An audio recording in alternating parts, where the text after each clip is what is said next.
감사합니다. 주님과 함께 가는 우리의 신앙생활 되기를 소원합니다. 어떤 어려움과 고난이 와도 우리 주님이 우리와 함께 하심을 믿고 담대하게 한 걸음 한 걸음 주와 함께 걸어가는 성령의 사람 되게 하여 주옵소서. 하나님의 능하신 손길을 의지합니다. 오늘도 주님의 그 손에 붙잡혀서 하나님 앞에 쓰임받기를 소원하오니 성령의 기름을 우리에게 부어주시고 오늘도 말씀 가운데서 새 힘을 더하시고 믿음을 더하여 주옵소서. 감사하며 예수 그리스도의 이름으로 간절히 기도합니다. 아멘. 할렐루야. 우리 찬양대도 참 잘하는데 찬양대 속에서 다리를 다쳐도 하나님 앞에 찬양하는 모습이 참 귀합니다. 웬만한 사람 같으면 저 다리 다쳤어요, 오늘은 못 써요 할 텐데 그냥 주님 앞에 찬양하는 모습이 너무나도 아름다워요. 우리 찬양대 박수 한번 합니다. 하나님께서는 우리를 사랑하셔서 귀한 독생자 예수 그리스도를 보내주시고 우리 모두가 다 그 예수 그리스도의 보혈의 은혜와 공로를 통하여서 하나님의 은혜로 구원을 받았습니다. 참된 교회는 하나님의 은혜 안에서 구원을 받았는데 오늘 말씀을 같이 나누고자 하는 것은 하나님의 은혜가 와 있어도 이 은혜를 받는 방법이 있어요. 이 은혜를 수단이라고 하는데 영어로는 the means of the grace, 하나님의 이제 은혜의 수단이라고 하는데 오늘 이 은혜의 수단 또는 은혜의 방편이라고 하는 부분에서 같이 말씀을 나눌 건데요. 이거는 엄밀한 의미에서 시스테믹 테올로지, 조직 신학 가운데 있는데요. 여러분은 조직 신학을 배울 수 없으니까 신학생들은 알지만은 그거를 좀 이 본문에 의한 설교가 아니라 어떻게 보면 신학적인 설교를 할 수가 있는데요. 그럼에도 불구하고 오늘 처음 들어보시는 분도 있으실 거고 또 들어본 분도 있을 거지만은 오늘 이 11가지의 은혜의 수단에 대해서 함께 은혜를 나누기를 원하는데 원래는 개혁주의 신학, 즉 장로교의 전통 가운데 있는 신학은 은혜의 수단이 딱 3가지입니다. 첫 번째는 말씀의 선포, 두 번째가 성례라고 하는 것인데 성례 안에는 세례와 성만찬이 들어가요. 세 번째가 권징입니다. 권징. 대부분 일반적으로 개혁주의 신학, 장로교회 신학에서 시스테믹 테올로지는 이 3가지 말씀의 선포로 은혜를 받는다, 그리고 세례와 성만찬을 통해서 은혜를 받는다, 권징을 통해서 은혜를 받는다라고 하는 3가지를 이제 대부분 일반적으로 받아들입니다.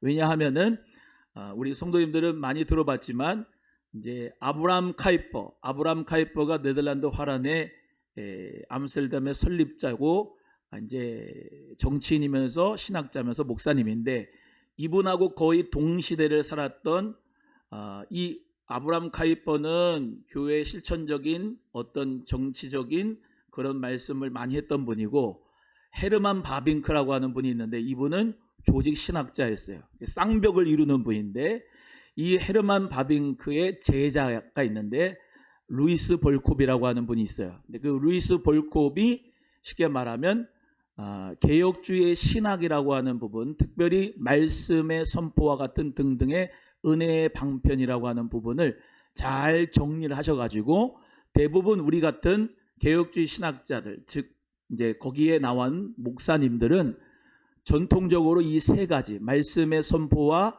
성만찬과 권징에 대한 부분으로만 은혜를 받는다 이렇게 생각을 하는데 조금 더 확장을 하면은 웨슬리 같은 감리교 창시자죠. 우리는 장로교고 감리교가 있어요.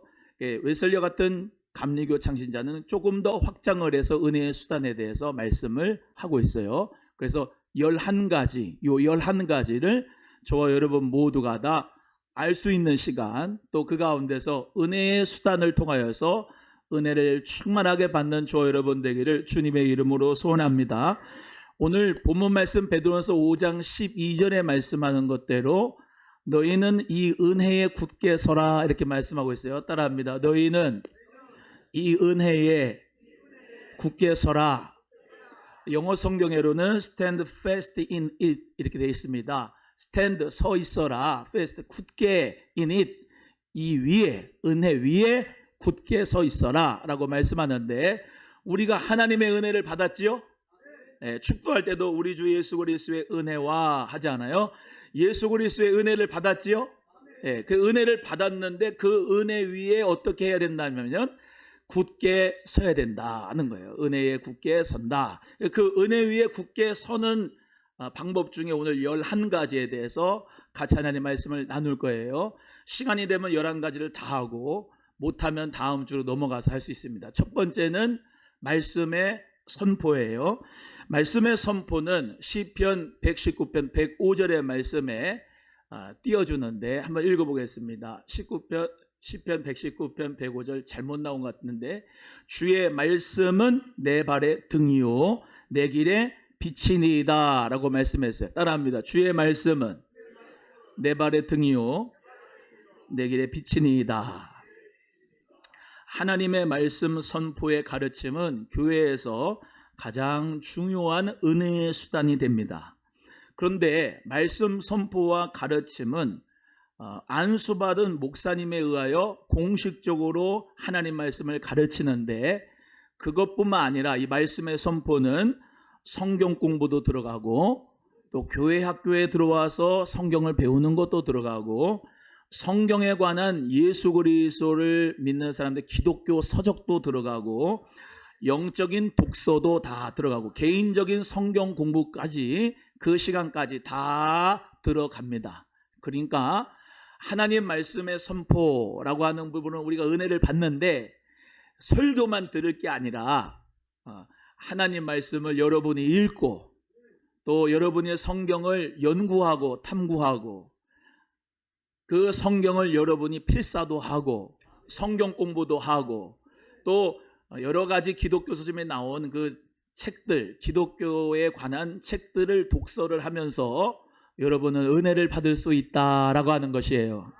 그래서 성경 탐구는 하나님의 진리를 발견할 뿐 아니라 하나님의 은혜를 체험할 수 있는 수단이 됩니다. 그래서 하나님의 말씀을 선포하는 사역자도 상당히 중요합니다. 왜냐하면 말씀이 은혜의 수단인 것을 이 사역자들이 숙지를 하고 말씀이 깊이 연구하고 묵상해서 교회 공동체가 풍성한 은혜를 받도록 말씀이 은혜의 수단이 되도록 노력을 해야 되겠지요. 자신의 생각대로 가르치는 설교를 해서는 안 되고 목회적인 탐욕이나 인격적으로 완숙하지 못한 설교도 해서는 안 돼요. 자신의 신념이나 자신의 의도를 가지고 자신의 생각대로 가르치는 설교를 해서는 안 돼요. 오직 하나님의 말씀, 그 하나님의 말씀을 있는 그대로 선포해서 성도들이 그 말씀 가운데 은혜 받도록 하는 데 있어서 사역자들이 너무나도 중요한 것이고 목회자들을 위해서 그래서 성도님들은 기도를 해 주셔야 되는 거예요. 참된 교회, 진짜 교회는 참된 메시지가 있고 참된 메신저가 있어야 돼요. 온전한 목회자가 되고 그 온전한 목회자를 교회가 사역자로 청빙을 해서 그러한 말씀의 선포자들을 존경할 때 그리고 그 말씀에 내가 반응하고 믿음으로 화합할 때에 여러분은 은혜를 받으실 수가 있는 거예요. 그래서 우리 오남소망교회는 한국교회는 하나님의 말씀이 온전하게 선포되고 있는가라고 물어봐야 돼요. 우리 오남소망교회는 참된 교회로서 하나님의 말씀이 가감없이 잘 선포가 됐는가? 되고 있는가? 되고 있는 것 같습니까? 하나님의 말씀은 우리에게 진정한 은혜의 수단이 되어야 되는데 여러분 말씀의 선포를 통하여 은혜가 되고 계십니까? 여러분 너무나도 귀중한 것이 하나님의 말씀을 내가 선포자를 통하여 들을 때에 나에게는 은혜가 되는 것이 참으로 중요한 것이고 또한 그 말씀을 선포하는 자와 함께 듣는 자도 그 말씀 선포자를 위해서 성령의 감동으로 하나님의 의도와 뜻을 올바르게 전하도록 기도해주고, 그러면서 그 참된 교회를 세워가는 부분은 성도나 목사나 다 같은 책임을 가지고 있다는 것에 우리 모두가 다 깨달아야 될 줄로 믿습니다. 설교를 하고 나면 이런 분 계시죠? 목사님 은혜 받았습니다. 그게 당연한 거예요. 오늘 왜 이렇게 은혜가 안 됐어요? 이게 아니라 설교를 듣고 하나님 말씀의 선포를 듣고 은혜가 됐습니다.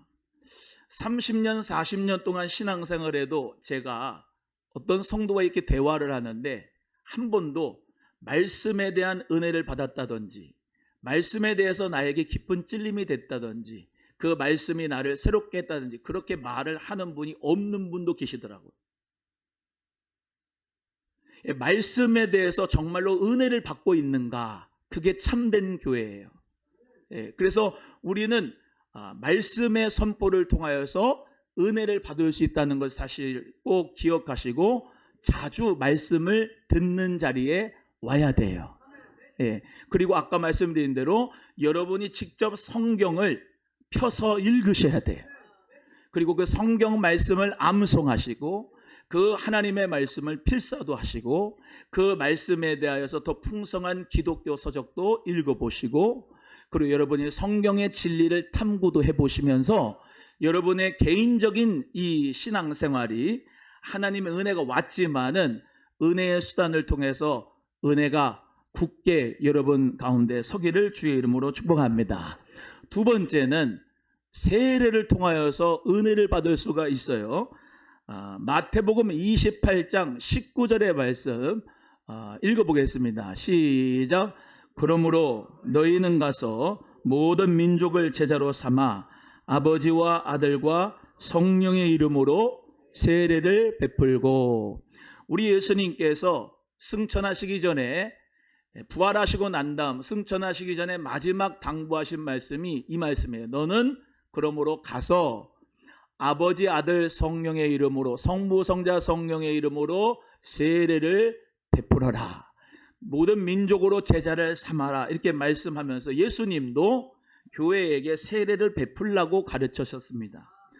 세례란 그리스도의 죽음과 부활 그리고 우리가 거기에 동참하는 것을 나타내는 물리적인 상징이기 때문에 거기에 참석한 모든 신자에게 그리스도의 연합에 대한 확실한 확신을 갖게 합니다. 다시 말씀드린다면 예수 그리스도의 죽음과 부활에 내가 동참한다, 내가 믿음으로 동의한다라고 하는 그 물리적인 상징이 물로 침례받을 때, 세례받을 때 그것이 확실하게 그리스도인으로서 나타나게 되는 것이에요. 그런데 세례가 믿음을 수반하면서 세례받는 사람의 삶 속에 참된 영적인 역사가 일어나야 되는데 세례를 받으면서도 이게 왜 받는 건지, 구원의 기쁨이 뭔지도 모르고 받는 분들이 있다 이 말입니다. 그래서는 참된 은혜의 수단이 될 수가 없어요. 예식서의 예문에 의해서 진행되던 예식에 불과해서 형식적인 모습으로만 남는 그런 세례가 아니라 진짜 나에게 은혜의 수단이 될 수 있는 믿음으로 세례받는 우리 성도님들이 꼭 되시기를 주의 이름으로 소원합니다. 하나님의 자녀로 새로 거듭난다고 하는 느낌과 체험, 그리고 교회 형제들과 자매들과 내가 그리스도인으로서 하나가 됐다, 지체가 됐다는 그런 느낌과 체험, 그런 것들이 있어야지 세례를 받는 데 의미가 있는 거예요. 그냥 물을 받아가지고 찌끄려갖고 성부, 성자, 성령의 세례를 받았습니다. 아무 의미도 없이 그렇게 받는 거는 은혜의 수단이 안 돼요.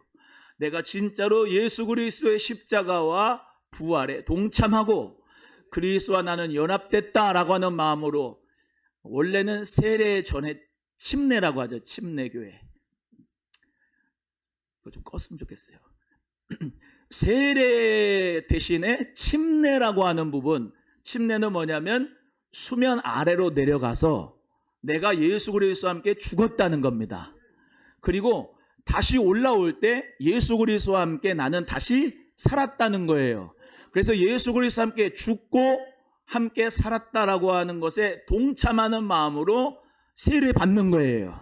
그냥 물을 찌끄려 가지고 받는 게 아니고 내 죄가 씻겼다, 죄 사함을 받았다라고 하는 의미로 세례를 받는 거니까 믿음으로 세례 받는 우리 새 신자들 꼭 되시기를 주의 이름으로 소원해요. 그래서 은혜를 받는 거예요. 그리고 또 그 세례 받는 성도들을 우리 성도님들이 바라보잖아요. 그때 저분은 나와 같이 함께 그리스도와 연합이 된 우리 한 몸이구나, 하나의 성령 받은 우리 식구구나, 그렇게 바라볼 수 있는 한 가족이라고 하는 의식을 여러분이 가지고 바라볼 수 있기를 주님의 이름으로 소원합니다. 그래서 이 세례가 바로 하나님의 은혜를 받는 두 번째 수단이고, 세 번째는 성만찬이에요. 요한복음 6장 우리 55절 56절도 같이 읽어보겠습니다. 내 살은, 시작, 내 살은 참된 양식이요 내 피는 음료로다. 내 살을 먹고 내 피를 마시는 자는 내 안에 거하고 나도 그의 안에 거한다. 예수님께서 내 살이 참된 양식이다, 내 피가 참된 음료다 말씀하면서 예수님의 살을 먹고 예수님의 피를 마시는 것이 뭐냐? 바로 성만찬이에요. 우리가 포도주를 마시고 그리고 빵을 먹지 않습니까? 그 빵이 바로 뭐냐? 에너지죠, 에너지. 그러니까 예수님이 나의 생명이다. 우리 몸 안에는 피가 돌지 않습니까? 그래서 그 보혈의, 예수님의 보혈의 은혜를 생각하고 그 포도주를 마시면서 예수님과 나는 하나가 됐다, 연합이 됐다라는 마음으로 성만찬을 우리 모두가 다 참여하게 되는 거예요. 그래서 세례받지 못한 사람은 성만찬에 참여할 수가 없어요. 왜냐하면 예수님을 그리스도로 믿고 십자가의 죽음과 부활에 같이 동참한 자여야만이 이 성만찬의 은혜를 받을 수가 있는 것이죠. 그래서 성령님께서 우리 교인들에게, 교회에게 복을 주시기 위해서 사용하시는 은혜의 수단이 바로 이 성만찬입니다. 단순한 식사가 아니라 성만찬 때 임재하시는 하나님의 그 임재 가운데 그리스도와 교제하는 시간이 바로 그 성만찬의 시간이에요. 그리고 또 하나는 성만찬을 통해서 우리가 성도들끼리 서로 연합이 된 것, 그리고 그 연합이 더욱 강해지고 결속되는 부분이 바로 성만찬이에요. 성만찬의 궁극적인 의미는 두 가지입니다. 첫 번째는 구원론적 종교 의식이에요. 그 구원론적 의식이라고 하는 것은 내가 이 성찬에 참여하면서 예수 그리스도의 대속적인 죽음과 그 십자가의 은혜를 회상하면서 감사하면서 의식을 행하는 거고, 두 번째는 구원받은 자의 삶의 태도인데, 이거는 우리가 서로 빵과 포도주를 나누면서 서로 사랑하는 형제의 회복입니다. 그리고 뿐만 아니라 내가 사람들에게 예수님의 이름으로 빵을 나눠주고 포도주를 나눠주는 그런 나눔의 삶을 실천하겠다라고 하는 부분까지도 구원받은 자의 삶의 태도의 모습을 가르쳐주고 있는 거기 때문에 우리는 예수 그리스도의 십자가와 부활의 사역을 성만찬에서 우리 모두가 깨달을 뿐 아니라 우리는 그리스도 안에서 같은 한 형제다, 한 피를 나눈 그리스도의 형제라는 사실뿐만 아니라 예수님의 사랑으로 빵을, 포도주를 나누는, 구제하는 그런 마음으로 우리 모두가 다시 예수님의 그 살과 피를 기념하게 되는 것이에요. 제가 이 성만찬을 받을 때에는 늘 이런 생각을 합니다. 먼저 빵을 분병을 해서 빵을 먹을 때 입안에 넣고 그 빵을 이빨로 씹잖아요. 가만히 묵상을 하면 예수님의 그 살이 갈기갈기 찢어주셔서 우리를 위하여서 귀한 생명을 주셨기 때문에 내가 내 이빨로 예수님의 이 몸을, 이 빵을 씹어 먹을 때에, 그리고 막 혀로 돌리지 않습니까? 그리고 삼키지 않아요. 나의 죄 때문에 예수님이 귀한 몸을 찢겨주셨다라고 하는 그러한 느낌과 감정과 그러한 마음도 생기면서 눈물을 흘릴 수도 있는 거예요. 그래서 예수 그리스도의 붉은 포도주를 또 마시면서 예수님이 나의 모든 죄를 대신하여 보혈의 피를 흘려주신 것에 감사하고 찬송하는 마음으로 그 성만찬에 참여하는 거예요. 그래서 우리 모두는 다 지금 이제 수요일부터 재수요일이 일어나고 고난과 금식과 여러 가지 그 사순절에 동참을 하는데, 주님의 그 십자가의 죽음, 대속의 죽음을 40일 동안 여러분 모두 다 생각하고 또 주님을 묵상하면서 우리는 은혜를 받게 될 줄로 믿습니다. 우리 교회는 4월 5일 부활절 날 전주일에 항상 학습 세례식을 하고 성만찬식을 합니다. 성만찬 하기 전에 일주일 동안 광고를 내요. 세례식, 성만찬식이 있으니까 경건하게 준비를 하세요. 그렇게 말씀을 드리는 것은 예수 그리스도와 함께 고난에 동참하는 사람이 고난 주간에 자기 먹고 싶은 거 다 먹고 하고 싶은 거 가고 싶은 거 다 하고 그러면서 그리스도의 부활을 맞이하는 게 아니라 절제하고 경건하게 주님과 함께 같이 살면서 주님의 그 은혜를 여러분 모두가 누리게 되는 것이에요. 사랑하는 우리 귀한 성도 여러분 모두가 다 이 성만찬을 통해서 은혜를 받는다는 것을 꼭 기억하시고 하나님 앞에 우리 모두가 경건하게 지낼 수 있는 사순절이 되기를 주님의 이름으로 축복합니다. 네 번째는 기도입니다. 기도를 통해서 하나님의 은혜를 받을 수가 있어요. 빌립보서 4장 6절 읽어봅니다. 시작. 아무것도 염려하지 말고 오직 모든 일에 기도와 간구로 너희 구할 것을 감사함으로 하나님께 아뢰라. 그리하면 지각에 뛰어나신 하나님의 평강, 그리스도의 평강이 너와 생각과 마음을 지켜주신다. 이렇게 말씀을 해주셨어요. 할렐루야. 우리 모두가 다 감사함으로 하나님 앞에 기도하기를 주의 이름으로 축복해요. 예배 드릴 때뿐만 아니라 우리의 일상적인 신앙생활에서 빼놓을 수 없는 것이 기도입니다. 기도는 성도의 영적 호흡이에요. 기도는 자신의 삶을 하나님의 눈으로 바라보는 삶의 태도입니다. 기도는 하나님을 향해 자신을 내어놓는 표현이에요. 그리고 자신의 한계를 인정하고 하나님의 도우심을 바라는 것이 바로 기도입니다. 기도는 자기의 의지의 관철이 아니라 오히려 자기의 의지의 포기입니다. 기도의 주된 정신과 목적은 하나님께 가까이 나아가는 데 있어요.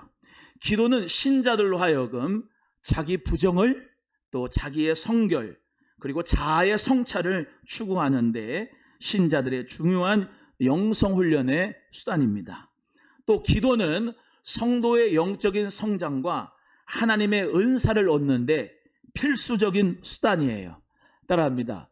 기도해야 하나님의 은사를 받는다. 시작. 저 같은 경우는 매일 새벽 기도회를 하지요. 새벽 기도회를 하는데 좋은 게 있어요. 오늘 해야 할 일을 하나님 앞에 먼저 보고하는 게 참 좋습니다. 기도하는 거죠. 저는 지금도 제가 담임 목사라고 생각을 안 해요. 우리 오남수만교회 담임 목사는 예수님이시다. 그리고 나는 예수님의 부목사다. 이런 생각을 하는데 보고를 드려요. 오늘 주님 이 집사님네 장례를 치러 가야 됩니다. 함께 해주세요. 하나님 오늘은 이곳에 신방을 갑니다. 함께 해주세요. 무슨 말씀을 전해야 될까요? 기도하면서 물어보면서 갑니다. 하나님 은혜 가운데서 전화를 할 때에도 물어봅니다. 하나님 이분에게 전화를 하고 또 기도를 하면 좋겠는데요. 하나님이 감동 주실 때도 하고요. 또 주의 일을 감당하는 데 있어서 오늘은 상상놀이터 아이들이 캠프를 합니다. 하나님 아버지 앞에 보고 드립니다. 안전하게 보여주세요. 은혜가 되는 시간 되게 해주세요. 자기의 해야 할 일, 오늘 하루에 해야 될 일을 하나님 앞에 보고하고 시작하면 하나님께서 다 책임져 주시더라고요. 내가 이 사람을 만나야 되는데 하나님이 이 사람은 만나지 못하고 이 사람을 만나게 할 경우가 있어요. 예. 하나님의 그 놀라우신 계획 속에서 나의 인생이, 나의 시간이 그 속에 들어가는 거기 때문에 항상 새벽 기도를 통해서 하나님 앞에 먼저 보고를 드려요. 우리 성도님들도 그랬으면 좋겠어요. 교회 예배당에 와서 새벽 기도도 해도 참 좋겠지만은 사정이 안 되면 침대에서 일어나서 오늘 하루 하나님 앞에 어떻게, 어떤 사람을, 무슨 일을 해야 될지 주님 앞에 기도하시고, 그리고 주님 앞에 보고하시고, 그러고 하면 좋겠어요.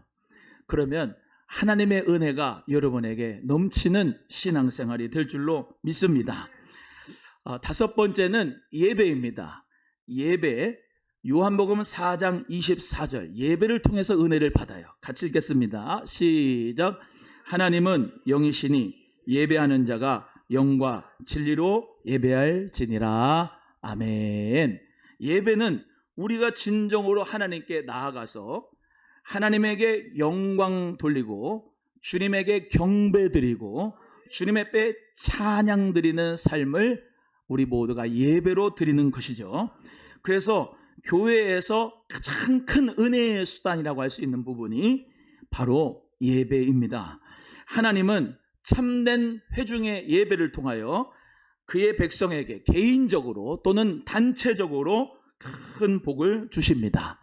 그래서 믿는 자들은 예배를 통해서 하나님을 향하여서 신뢰하는 마음도 생기고, 또 하나님을 향하여 경외하는 마음도 생기고, 하나님을 사랑하는 마음도 생기고, 그렇게 표현하는 것이 당연하지요.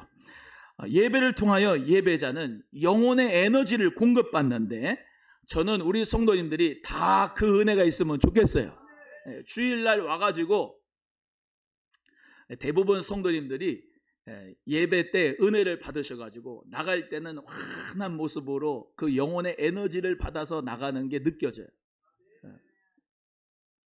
들어올 때는 좀 이렇게 얼굴 자체가 굳어 있고, 또 그리고 얼굴 자체가 근심과 걱정과 염려가 있을 수도 있는데, 찬양하고 기도하고 예배드리고 하나님 앞에 성령의 충만함과 영적인 에너지를 공급받고 이제 나가는 모습은 대부분 다 얼굴에 천사 같은 얼굴로 변하더라고요. 한 분도 예배 드리고 나는데 이러는 분 한 명도 없어요. 예배하고 가시는 그 걸음은 항상 영혼의 에너지를 받는 모습으로 되어 있어요. 여러분, 하나님 앞에 예배 드리면서 영혼의 에너지를 많이 받으시고 돌아가시기를 바랍니다. 성령의 충만한 하늘의 거룩함과 은총을, 하늘의 신령한 복을 받고 돌아가기를 주의 이름으로 축복합니다. 우리의 예배는 다원성 가운데서도 항상 통일성을 견지하는 방향으로 발전해야 됩니다. 삼위일체 하나님을 향해 예배하지만 민족이나 시대, 문화에 따라서 다양하게 변화가 되는데요.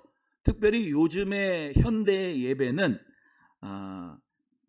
예배의 모습이 두 가지가 있을 수가 있어요. 첫 번째는 전통을 존중하고 예식의 예전적인 형식을 보완하고 견지하는 모습으로 예배드리는, 즉 이렇게 전통적인 예배를 드리는 모습.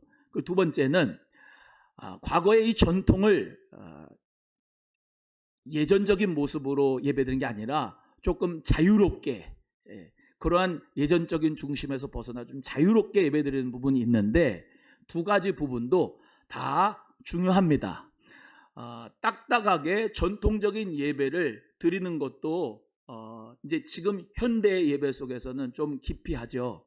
그러면서 순서나 어떤 예배 예전 없이 자유롭게 예배를 드리는 부분이 많이 강화되어 있는데, 하나님의 말씀 위에서 우리는 하나님을 향하여, 삼위일체 하나님을 향하여 내 마음을 다하고 목숨을 다하고 뜻을 다하여 예배하는 그 기본이 중요합니다. 요즘엔 너무 현대적인 음악적인 요소가 강화가 돼서 하나님을 향하여서 이 마음, 이 영 그리고 이 감정이 자기의 감정에 취해서 예배드리는 사람이 참으로 많습니다. 그러나 우리는 성령으로 진리로 영으로 성령으로 예배하는 자가 되어야 될 줄로 믿습니다.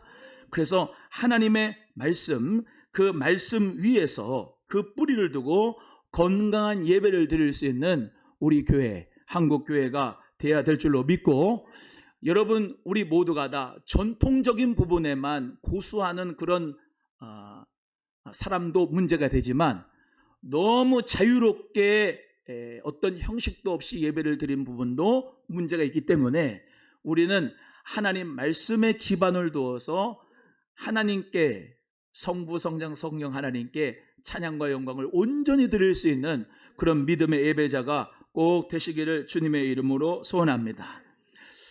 개인 예배도 참 중요해요. 저는 여러분이 개인적으로 예배 잘 드리는 사람 됐으면 좋겠어요. 이렇게 공동체적으로 수요 예배, 금요 예배, 오전, 주일 오전, 오후 예배, 이렇게 예배를 드리는 것도 너무 좋아요. 그렇게 되기를 바라는데요. 그 예배는 하나님 앞에 정말로 내가 믿음으로 드리는 건 잘하지만, 개인적인 예배, 여러분이 생활 속에서, 여러분이 직장 속에서, 삶 속에서 여러분의 직업을 가지고 하나님의 거룩한 사람답게 여러분이 하는 모든 활동은 다 하나님 앞에 드리는 삶의 예배인 줄로 믿습니다. 그래서 회집해서 예배하는 거는 잘 드리는데 삶의 예배는 꽝인 모습이 아니라 지금 이 모습과 삶의 모습이 하나님이 보실 때 정직하고 바르고 건강하고 하나님께만 기쁨이 될 수 있는 그런 코람데오, 하나님 앞에서 주님을 경외하는 예배자가 꼭 되시기를 주님의 이름으로 소원합니다. 오늘은 6번째까지만 해드리겠습니다. 교회의 양육 훈련, 교회의 권징을 바로 하나님의 은혜를 받는 수단이다 라고 할 수가 있습니다. 디모데후서 3장 14절에 그러나 너는 배우고 확신한 일에 거하라 이렇게 말씀했어요. 한번 읽어볼까요? 시작. 그러나 너는 배우고 확신한 일에 거하라. 교회의 권징이라고 하는데, 이 영어로 이제 표현이 된다면 Church Disciplin이라고 얘기합니다.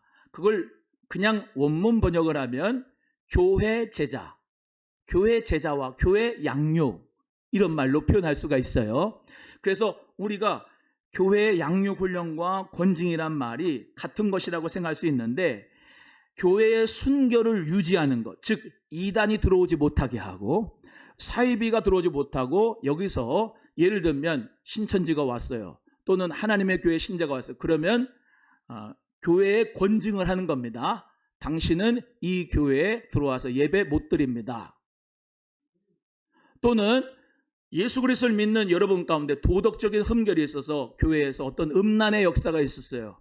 그러면 교회에서 당신은 장로다가 혹시 그랬다, 당신은 면직입니다.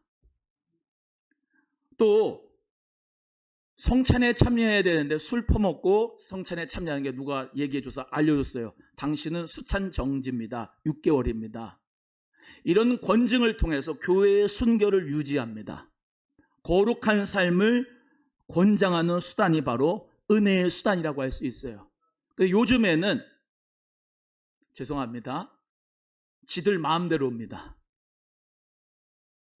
교회가 한 성도 한 성도가 너무 귀중하니까 자기들 마음대로 신앙생활을 해도 권징을 못해요.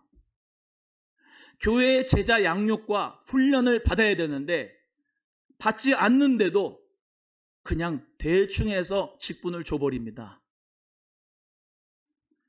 여기 교회에서 신앙생활을 개떡같이 했는데 저기 교회에 가가지고 어떻게 신앙생활 했습니까? 나 누구였습니다. 받아주는 거예요. 아무것도 검증된 것 없이.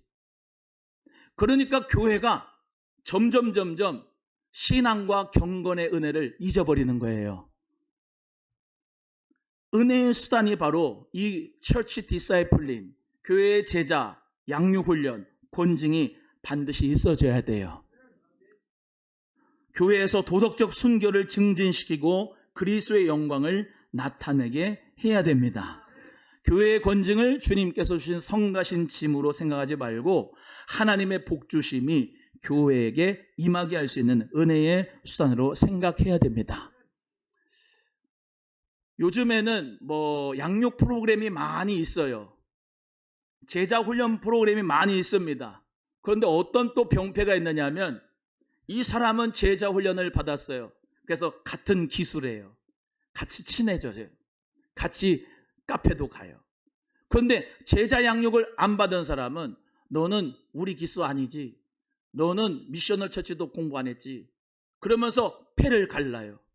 그러면서 자기의 기득권을 만들어요. 그렇기 때문에 교회에 또 문제가 생기는 거예요. 교회의 제자 양육과 훈련을 받아서 뭐 하는 거냐? 예수님 닮는 거예요. 교회의 덕을 세우는 거예요. 하나님 나라를 향해서 봉사자가 되는 거예요. 성경 공부와 제자 양육만 받아가지고 나는 이렇게 성경 공부와 제자 양육 받았다 그러고 자기 기득권과 자기의 교만을, 영적 교만을 자랑하는 게 아니에요. 주님 안에서 나는 죽을 때까지 평생 배워야 되겠다. 누구로? 예수 그리스도의 제자로 나는 배워서 남 주겠다. 따라해요. 배워서 남 주자. 시작. 배워서 남 줄 수 있는 여러분 되기를 축복합니다. 배우고 확신한 일에 거할 수 있는 우리 성도님들 되기를 바라요. 엘피스 아카데미 오기 시작한다고 말씀드렸어요. 세례 받기 전에 훈련 받아야 돼요. 학습 세례 공부해야 돼요. 문답도 하고요. 그래야 진짜 제대로 된 그리스도인이 될 수가 있어요. 아는 만큼 신앙생활 잘할 수가 있는 거예요. 풍성한 생명 19주짜리예요. 만화로 되어 있어요. 쉽게 가장 기초적인 세례 교인 이상은 쉽게 이 공부를 하면서 성경이 뭔지, 기도가 뭔지, 교회 생활이 뭔지, 사단 마귀의 유혹과 시험에 어떻게 대응할 수 있는지 잘 공부하여서 승리할 수가 있어요. 또 1:1 성경 공부 같은 거는 1:1 제자양육은 보편적으로 우리 한국 교회에 많이 쓰임받고 있는 제자양육 훈련 프로그램입니다. 온누리교회, 지구촌교회, 큰 교회들은 만나교회, 이런 교회들은 다 1:1 제자양육 다 하고 있어요. 여러분, 예수 그리스도를 믿는 여러분 모두 다 배우셔야 돼요. 안 배우셨다면 들어가서 배우시면 은혜가 충만하게 될 줄로 믿습니다. 우린 선교적 교회를 향하여, 미셔널 처치를 향하여 달려나가는데 미셔널 처치가 뭔지를 알아야 교회의 비전과 교회에 나아가야 방향과 함께 재직들이 사명을 감당할 수가 있지요. 그래서 이 과정을 만들었습니다. 미셔널 처치에 우리 장로님들, 안수 집사님들, 성도님들, 집사님들 정말로 잘 참석하셔서 선교적 교회로서 교회로 모여라. 그래서 우리만 구원받는 게 아니라 지역 속으로 들어가서 진짜 선교적 교회가 될 수 있는데 잘 배우셔서 은혜가 충만하시기를 주님의 이름으로 축복하고요. 마지막으로 성령론. 성령 어떻게 받아야 됩니까? 성령이 뭡니까? 궁금하신 분들은 누구나 성령에 대해서 하나님 말씀 가르쳐 줄 테니까 배우시기를 주의 이름으로 소원합니다. 오늘 말씀 11가지의 은혜의 수단 중에 6가지만 했습니다. 말씀의 선포, 세례, 성만찬, 기도, 그리고 예배, 그리고 우리 교회의 양육과 훈련과 권징에 대해서 배웠는데요. 여러분 정리가 좀 되시면 아멘 좀 해주세요. 은혜 충만하게 받기를 바랍니다. 하나님의 은혜가 왔어도 내가 받아들이지 않으면 이 은혜는 떠나가요. 그러나 하나님의 은혜가 왔음을 믿고, 불강력적인 은혜가 왔음을 믿고 예배도 잘 드리시고 기도도 하시고 교회 양육 훈련 프로그램도 잘 참석하시고 말씀의 선포를 통하여서 잘 들으시고 성경 말씀도 진리를 탐구하시고 하나님 은혜 가운데서 여러분 모두가 다 은혜 위에 굳게 서는 우리 성도님들 되시기를 주님의 이름으로 축복합니다. 옆에 분에게 은혜 위에 굳게 섭시다. 시작. 그래갖고 서겠나 싶습니다. 다시 한번 합니다. 은혜 위에 굳게 섭시다. 시작. 우리 주의 약속하신 말씀 위에서 우리 찬송하겠습니다. 주님께서 약속하신 그 말씀 위에 우리 모두가 다 믿음으로 말미암아 서기를 바라는 마음으로 546장 찬송가